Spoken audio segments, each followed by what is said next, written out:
Hard hitting vlogs. Hello friends, भी आज के हमारे वीडियो का टॉपिक है Congress versus BJP regarding the assembly elections 2023 and Lok Sabha elections 2024।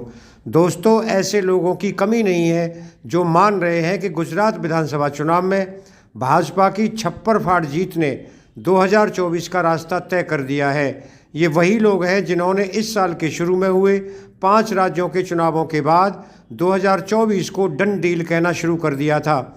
Uttar Pradesh, Uttarakhand, Goa और मणिपुर में भाजपा की जीत के बाद कहा जाने लगा था कि अब 2024 का नतीजा तय हो गया।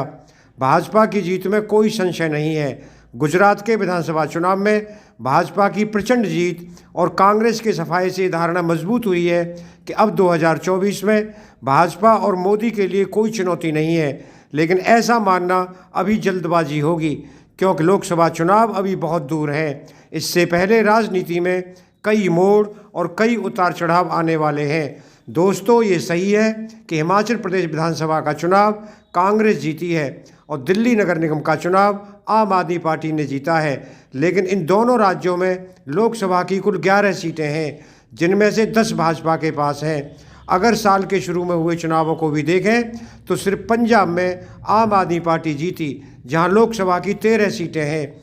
इस तरह 2022 में जो चुनाव हुए हैं उनमें से सिर्फ 24 लोकसभा सीटों वाले 3 राज्यों में गैर भाजपा दलों को जीत मिली है, जबकि भाजपा 115 लोकसभा सीटों वाले 5 राज्यों में चुनाव जीती है। हालांकि आकलन का सिर्फ एक आधार है, क्योंकि विधानसभा और नगर निगम के चुनाव से लोकसभा का अंदाजा नहीं लगाया जा सकता।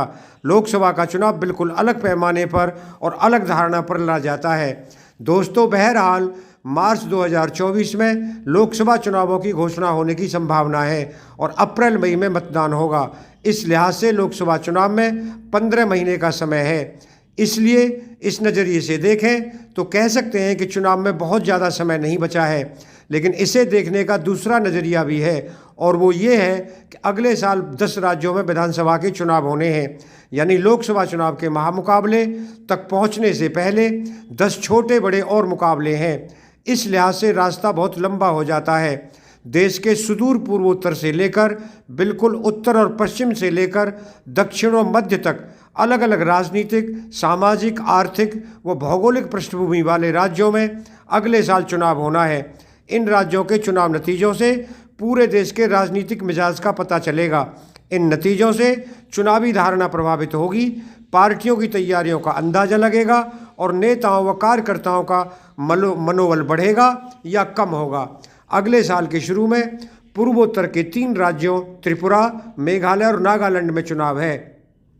इन तीनों राज्यों में भाजपा या उसकी सहयोगी पार्टियों की सरकार है। इन 3 राज्यों के बाद साल के मध्य से दक्षिण भारत के राज्य कर्नाटक में चुनाव होगा, जहां भाजपा की सरकार है। इसके बाद साल के अंत में दक्षिण भारत के ही तेलंगाना में, पश्चिम भारत के राजस्थान में, मध्य भारत के मध्य प्रदेश व छत्तीसगढ़ में और पूर्वोत्तर के मिजोरम में चुनाव होगा।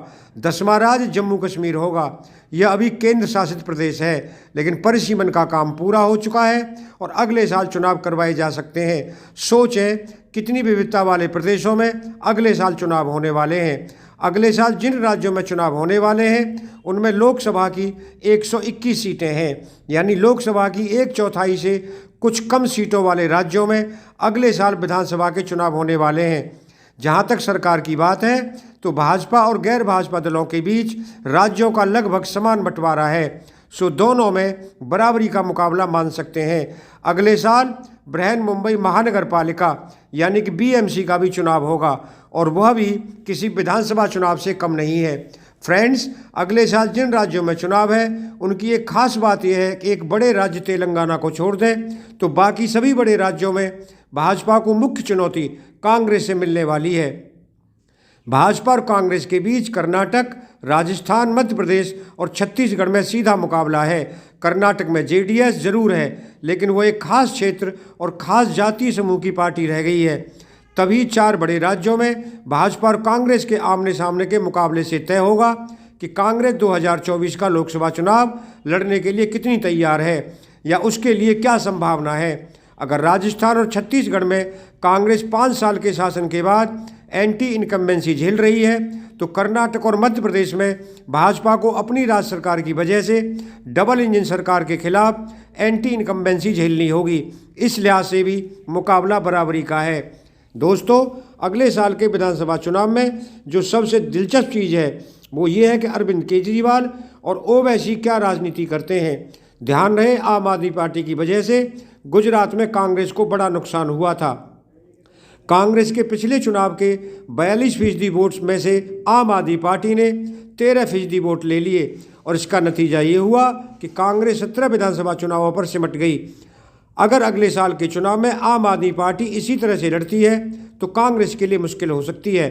आम आदमी पार्टी राजस्थान, मध्य प्रदेश और छत्तीसगढ़ में जहां पिछली बार कांग्रेस जीती थी वहां उसके लिए मुश्किल कर सकती है, और इसी तरह AIMIM भी कर्नाटक, राजस्थान, तेलंगाना और मध्य प्रदेश में कांग्रेस के लिए मुश्किल कर सकती है। लोकसभा चुनाव के पूर्वाभ्यास की तरह लड़े जाने वाले 10 राज्यों के चुनाव में अगर इन दोनों पार्टियों की राजनीति से कांग्रेस कमज़ोर पड़ती है तो तय माने कि लोकसभा चुनाव में कांग्रेस और हाशिए पर जाएगी। क्षेत्रीय पार्टियां कमज़ोर कांग्रेस को और दबाने की कोशिश करेंगी, जिससे विपक्षी एकता का प्रयास प्रभावित होगा। इससे भाजपा के लिए बहुत फायदे की स्थिति बन जाएगी। दोस्तों, अगर आम आदमी पार्टी और AIMIM के प्रयासों के बावजूद कांग्रेस अच्छा प्रदर्शन करती है तो उसके नेताओं और कार्यकर्ताओं का मनोबल बढ़ेगा। लोकसभा चुनाव से पहले यह विपक्षी राजनीति की धुरी बनेगी और ज़्यादा मजबूती से भाजपा विरोधी मोर्चा बनवाएगी। इन चुनावों में भाजपा के लिए बहुत अच्छा प्रदर्शन बेहद जरूरी होगा, क्योंकि उससे मोदी की कमान वाली भाजपा के अजेय होने की धारणा मजबूत होगी। ये धारणा ही लोकसभा में भाजपा की जीत का आधार बनेगी। सो भाजपा और कांग्रेस दोनों के लिए अगले साल के चुनाव बेहद अहम है। उनके नतीजों से ही 2024 की संभावनाओं पर विचार संभव हो पाएगा।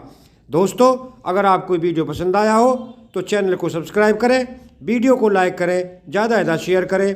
आप लोगों का बहुत बहुत धन्यवाद। Thank you very much.